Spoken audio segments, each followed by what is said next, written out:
2024 November PSC ബുള്ളറ്റിനിലെ പ്രധാനപ്പെട്ട current അഫയേഴ്സും അവയുടെ അനുബന്ധ വിവരങ്ങൾ പാർട്ട് 2 ആണ് ഇന്നത്തെ ക്ലാസ്. നമുക്ക് കറണ്ട് അഫയേഴ്സിലേക്ക് കിടക്കാം. ആദ്യത്തെ ചോദ്യം തന്നെ വളരെ ഇമ്പോർട്ടൻ്റ് ആയ ഒരു കറണ്ട് അഫെയർ ആണ്.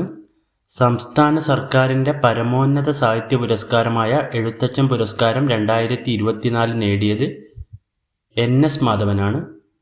തിരുത്ത് എന്ന ചെറുകഥയ്ക്കാണ് NS മാധവന് 2024 എഴുത്തച്ഛൻ പുരസ്കാരം ലഭിച്ചത്. അടുത്ത ചോദ്യം, UN ഹാബിറ്റാറ്റും ഷാങ്ഹായ് മുനിസിപ്പാലിറ്റിയും സംയുക്തമായി നൽകുന്ന സുസ്ഥിര വികസനത്തിനുള്ള ഗ്ലോബൽ അവാർഡിന് അർഹമായ ഇന്ത്യയിലെ ആദ്യത്തെ നഗരസഭ ഏതാണെന്ന് ചോദിച്ചാൽ അത് കേരളത്തിലെ തിരുവനന്തപുരം നഗരസഭയാണ്. അവാർഡ് ഏറ്റുവാങ്ങിയത് തിരുവനന്തപുരം മേയറായ ആര്യ രാജേന്ദ്രനാണ്. ക്വസ്റ്റ്യൻ ഒന്നുകൂടി പറയാം. UN ഹാബിറ്റാറ്റും ഷാങ്ഹായ് മുനിസിപ്പാലിറ്റിയും സംയുക്തമായി നൽകുന്ന സുസ്ഥിര വികസനത്തിനുള്ള ഗ്ലോബൽ അവാർഡിന് അർഹമായ ഇന്ത്യയിലെ ആദ്യത്തെ നഗരസഭ ഏതാണ്? തിരുവനന്തപുരം നഗരസഭ. അടുത്ത ചോദ്യം, 2020 ക്രിക്കറ്റിൽ തുടർച്ചയായി 2 സെഞ്ചുറികൾ നേടുന്ന ആദ്യ ഇന്ത്യൻ താരം ആരാണെന്ന് ചോദിച്ചാൽ നമ്മുടെ മലയാളികളുടെ അഭിമാനമായ സഞ്ജു സാംസൺ ആണ്. ക്വസ്റ്റ്യൻ ഒന്നുകൂടി, 2020 ക്രിക്കറ്റിൽ തുടർച്ചയായി 2 സെഞ്ചുറികൾ നേടുന്ന ആദ്യ ഇന്ത്യൻ താരം സഞ്ജു വി സാംസൺ. 2024 2020 ലോകകപ്പ് കിരീടം നേടിയ ഇന്ത്യൻ ടീമിലെ ഏക മലയാളി താരമാണ് സഞ്ജു. അടുത്ത ചോദ്യം, ചൈനീസ് കമ്പനിയായ റോബോട്ട് ഇറ പുറത്തിറക്കിയ ഏത് ഹ്യൂമനോയിഡ് റോബോട്ടാണ് ലോകത്തിലെ ഏറ്റവും വേഗമേറിയ റോബോട്ട് എന്ന പ്രശസ്തി സ്വന്തമാക്കിയത്? ക്വസ്റ്റ്യൻ ഒന്നുകൂടി പറയാം. ചൈനീസ് കമ്പനിയായ റോബോട്ട് ഇറ പുറത്തിറക്കിയ ഏത് ഹ്യൂമനോയിഡ് റോബോട്ടാണ് ലോകത്തിലെ ഏറ്റവും വേഗതയേറിയ റോബോട്ട് എന്ന പ്രശസ്തി സ്വന്തമാക്കിയത്? സ്റ്റാർക്ക് 1 എന്നൊരു റോബോട്ടാണ് ആ പ്രശസ്തി സ്വന്തമാക്കിയത്. അടുത്ത ചോദ്യം, 2024 ബുക്കർ സമ്മാന ജേതാവ് ആരാണെന്ന് ചോദിച്ചാൽ സമാന്ത ഹാർവേയാണ്.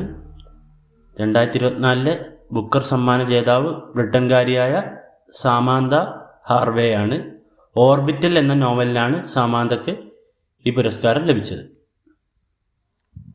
അടുത്ത ചോദ്യം, കേരള സർക്കാരിൻ്റെ പരമോന്നത പുരസ്കാരങ്ങളായ കേരള പുരസ്കാരങ്ങൾ പ്രഖ്യാപിച്ചു. അവാർഡ് ജേതാക്കൾ ആരൊക്കെയാണെന്ന് നമുക്ക് നോക്കാം. ആദ്യത്തേത് ഇമ്പോർട്ടൻ്റ് ആയ കേരള ജ്യോതി പുരസ്കാരമാണ്. കേരള ജ്യോതി പുരസ്കാരം ലഭിച്ചത് പ്രശസ്ത എഴുത്തുകാരൻ MK സാനുവിനാണ്. കേരള ജ്യോതി പുരസ്കാരം ലഭിച്ചത് ആർക്കാണ്? എഴുത്തുകാരൻ MK സാനു. അടുത്തത് രണ്ടാമത്തെ പരമോന്നത പുരസ്കാരമായ കേരള പ്രഭ പുരസ്കാരമാണ്. കേരള പ്രഭ പുരസ്കാരം 2 പേർക്കാണ് ലഭിച്ചത്, S സോമനാഥിനും ഭുവനേശ്വരിക്കും. ISRO ചെയർമാനായ S സോമനാഥിന് ബഹിരാകാശ സയൻസ് ആൻഡ് എഞ്ചിനീയറിംഗ് മേഖലയിലെ സമഗ്ര സംഭാവനയ്ക്കാണ് കേരള പ്രഭ പുരസ്കാരം ലഭിച്ചതെങ്കിൽ കൃഷി വിഭാഗത്തിനാണ് ഭുവനേശ്വരിക്ക് കേരള പ്രഭ പുരസ്കാരം ലഭിച്ചത്. അടുത്തത് കേരള ശ്രീ പുരസ്കാരമാണ്. കേരള ശ്രീ പുരസ്കാരം 6 പേർക്കാണ് ലഭിച്ചത്.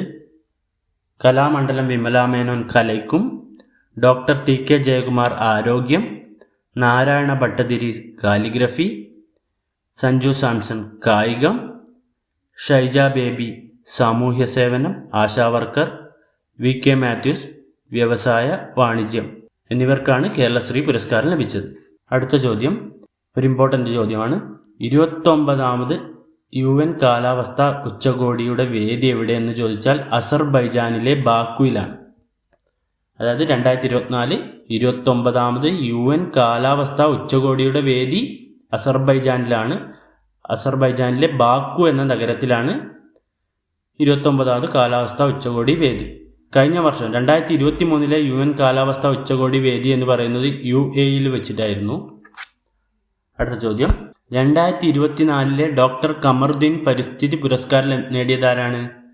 2024 ഡോക്ടർ കമറുദ്ദീൻ പരിസ്ഥിതി പുരസ്കാരം നേടിയത് ഫ്രോഗ്മാൻ ഓഫ് ഇന്ത്യ എന്നറിയപ്പെടുന്ന ഡോക്ടർ SD ബിജുവിനാണ് ഈ പുരസ്കാരം ലഭിച്ചത്. ഫ്രോഗ്മാൻ എന്നാണ് അദ്ദേഹത്തെ അറിയപ്പെടുന്നത്, ഡോക്ടർ SD ബിജു. അടുത്ത ചോദ്യം, കേരളത്തിലെ മികച്ച കായിക താരത്തിനുള്ള ജിമ്മി ജോർജ് ഫൗണ്ടേഷൻ പുരസ്കാരത്തിന് അർഹനായതാരാണ്? അബ്ദുള്ള അബൂബക്കർ. ട്രിപ്പിൾ ജംപ് താരമാണ് അദ്ദേഹം. കേരളത്തിലെ മികച്ച കായിക താരത്തിനുള്ള ജിമ്മി ജോർജ് ഫൗണ്ടേഷൻ പുരസ്കാരം ഈ വർഷത്തെ അവാർഡ് അബ്ദുള്ള അബൂബക്കറിനാണ്. അടുത്ത ചോദ്യം, അമേരിക്കയുടെ 47ാമത്തെ പ്രസിഡന്റായി അധികാരമേൽക്കാൻ പോകുന്നത് ആരാണ്? 47ാമത്തെ പ്രസിഡന്റായിട്ടാണ് ഡൊണാൾഡ് ട്രംപ്, റിപ്പബ്ലിക്കൻ പാർട്ടിയുടെ ഡൊണാൾഡ് ട്രംപ് അധികാരമേൽക്കാൻ പോകുന്നത്. അടുത്ത ചോദ്യം, സംസ്ഥാന സ്കൂൾ കായികമേള 2024 അവസാനിച്ചിരിക്കുന്നു. ഓവറോൾ കിരീടം നേടിയത് ആരാണെന്ന് ചോദിച്ചാൽ തിരുവനന്തപുരമാണ്. ഓവറോൾ കിരീടം തിരുവനന്തപുരത്തിനാണ്. പക്ഷേ അത്ലറ്റിക്സിൽ മലപ്പുറമാണ് കിരീടം നേടിയത്. അത്ലറ്റിക്സ് ചാമ്പ്യൻ സ്കൂൾ എന്ന് പറയുന്നത് മലപ്പുറം കടകശ്ശേരി ഐഡിയൽ EHSS സ്കൂളിനാണ്. അടുത്ത ചോദ്യം, ഇന്ത്യയുടെ പുതിയ പ്രതിരോധ സെക്രട്ടറിയായി നിയമിതനാകുന്നത് ആരാണ്? ഇന്ത്യയുടെ പുതിയ പ്രതിരോധ സെക്രട്ടറിയായി നിയമിതനായത് രാജേഷ് കുമാർ സിംഗ് ആണ്. രാജേഷ് കുമാർ സിംഗ്. അടുത്തത് ഫുട്ബോൾ ലോകത്തെ ഒരു പ്രശസ്തമായ പുരസ്കാരമാണ് ബാലൻഡോർ പുരസ്കാരം. 2024 ബാലൻഡോർ പുരസ്കാരം ആർക്കൊക്കെ ലഭിച്ചെന്ന് നമുക്ക് നോക്കാം. ബാലൻഡോർ 2024 മികച്ച പുരുഷ താരം എന്ന് പറയുന്നത് റോഡ്രിയാണ്. അദ്ദേഹം സ്പെയിൻകാരനാണ്. മാഞ്ചസ്റ്റർ സിറ്റി ക്ലബിന് വേണ്ടി കളിക്കുന്നു. മികച്ച പുരുഷ താരം റോഡ്രി. അടുത്തത് മികച്ച വനിതാ താരം എന്ന് പറയുന്നത് ഐറ്റാന ബോൺമാറ്റിയാണ്. അദ്ദേഹവും സ്പെയിൻകാരിയാണ്. ബാഴ്സലോണ ക്ലബിന് വേണ്ടി കളിക്കുന്നു. മികച്ച വനിതാ താരം ഐറ്റാന ബോൺമാറ്റി. അടുത്തത് ഏറ്റവും കൂടുതൽ ചോദിക്കാൻ സാധ്യതയുള്ള ഒരു ക്വസ്റ്റ്യനാണ്, മികച്ച യുവതാരം. Lamine Yamal. ലമിൻ യമാലാണ് മികച്ച യുവതാരം. സ്പെയിൻകാരനാണ്. ബാഴ്സലോണ ഫുട്ബോൾ ക്ലബിന് വേണ്ടി കളിക്കുന്നു. മികച്ച പരിശീലകനുള്ള ബാലൻഡിയോർ പുരസ്കാരം ലഭിച്ചത് റയൽ മാഡ്രിഡിൻ്റെ കാർലോ ആൻസലോട്ടിക്കാണ്. മികച്ച പരിശീലകയായി തിരഞ്ഞെടുത്തത് US വനിതാ ടീമിൻ്റെ കോച്ച് എമ്മ ഹയസിനെയാണ്. മികച്ച ഗോൾ കീപ്പറായി തിരഞ്ഞെടുത്തത് എമിലിയാനോ മാർട്ടിനസ്. അർജന്റീനയുടെ എമിലിയാനോ മാർട്ടിനസിനെയാണ് മികച്ച ഗോൾ കീപ്പറായി തിരഞ്ഞെടുത്തത്. മികച്ച പുരുഷ ടീം എന്ന് പറയുന്നത് റയൽ മാഡ്രിഡ് തന്നെയാണ്. മികച്ച വനിതാ ടീം ബാഴ്സലോണയുടെ വനിതാ ടീമാണ്. ഇവയൊക്കെയാണ് PSCയുടെ നവംബർ മാസത്തെ പ്രധാനപ്പെട്ട കറണ്ട് അഫയേഴ്സുകൾ. വീഡിയോ ഇഷ്ടപ്പെട്ടാൽ ലൈക്ക് ചെയ്യാനും ഷെയർ ചെയ്യാനും മറക്കരുത്.